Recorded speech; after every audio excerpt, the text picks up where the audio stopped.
Apparently, Congress has been notified that we are officially back at war with Iran. The blockade is set to go into effect at 4 p.m. Eastern time tomorrow. And it's not just Iranian cargo that is going to be blockaded. Any cargo passing through the Strait, President Trump says, will have to pay a 20% fee to the United States. What does this all mean for the realistic flows of energy we can expect out of this region?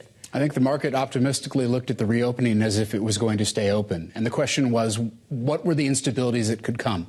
This is one of them. Both sides arguing about who controls the Strait, a return to active combat, damage to facilities in Kuwait, production facilities, a sign of what could come with further escalation. But just shutting down the Iranian outflows and then potentially Iran stopping other outflows because they're either looking at the risk and deciding not to go through the Strait or because they've been impaired by ordnance. All this means that we're headed higher. And if you look at a $10 move and you ask what's being priced in, it's a lot more than just those Iranian barrels being stopped. Wow. Yeah, it was a remarkable move. It's still going. I mean, you see 83 for Brent is really something. Axios, by the way, just reporting now, CENTCOM has plans for multiple days of strikes on Iran. So if the market got a little bit over its skis on the optimism front, could we see the same overreaction in the other direction? Could we go back to $120 or test those highs? Well, it would take a lot for that, and maybe we'll see what that looks like as active combat resumes, if it does. Right now, there are a lot of inventories that have been depleted deeply. Yes. They haven't yet been restocked. On the other hand, a lot of trapped tankers have left the Strait. And so if you look at CENTCOM's own number, more than 400 million barrels of what might have been 600 or 700 million that had been sort of missing from the market, that's a substantial restoration. It might take a while to burn off. Okay. Well, yeah, it was just last week that we were having a conversation around an oversupply. Exactly. All of the sudden. So I just wonder where you realistically think the balance of supply and demand might shake out in the short term. If we do see a restriction in flows from the Strait of Hormuz, but there are still stockpiles to lean on and a lot already got out prior to the resumption of hostilities. Kailey, duration is destiny. So if this is a one-week interlude to an otherwise sort of progressive ceasefire process, then I don't think we'll be having that conversation about $120 a barrel anytime soon.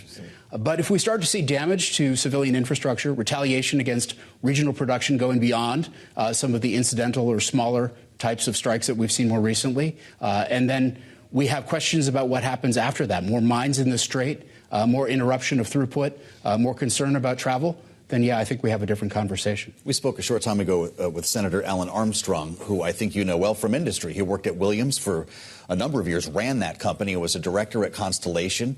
We talked about the idea of pipelining around the Strait. If we're in a world where the Strait can be closed at any time by Iran, if that's going to be the long-term result of this conflict, how can we use technology to make the Strait irrelevant? Well, so there's two things that are going on at once. One is that sort of diversification of sources and routes, which we usually talk about in the context of demand side responses to an interruption like this one. But on the supply side, diversifying your route to market is also important. And that's why the Saudis did it after the tanker war in the 1980s. And so I think you can expect to see some of that. The other side of that, though, is that there's a sort of zero-sum character to energy dominance 2.0. And one of the implications is that the Western Hemisphere can be a source of supply. If the Strait becomes problematic, if the Persian Gulf becomes risky, if long-term capital investments look like they come with a durable risk premium, what does that do to the shift in where the world will be getting its oil? Right now, it seems a bit ridiculous to talk about that because the Middle East is where the molecules are. But there's a lot of molecules in the Western Hemisphere, too. Well, and in Russia, though, of course, because of the war in Ukraine, a lot of sources have tried to wean themselves off of Russia in particular. And now there's a conversation happening on Capitol Hill about quite quickly passing tighter sanctions on Russia in honor of a man who was shepherding those through, the late Senator Lindsey Graham. If we do see a tightening of the screws on Russia, what does that mean for energy markets if there are, for example, secondary sanctions on buyers of Russian crude? Or secondary tariffs. Or that, yes. And so, Kailey, I think much depends on the character of the new draft that we haven't yet seen. The original draft was a mandate. It imposed those tariffs. Section 17 of the Sanctioning Russia Act said that Congress, or that the president shall, if triggered, impose 500% tariffs on buyers of Russian energy. I think that the new version might be more of an option than an obligation. And so the market impact would really revolve around presidential choice. What do we know from what the president chose when he had IEEPA, the International Emergency Economic Powers Act, as his tool for secondary tariffs? He used them selectively. And so it's not a guarantee. It's not a mandate the same way the original version of the text might be. We'll see what the language says before I think we get a sense of what the market impacts might be.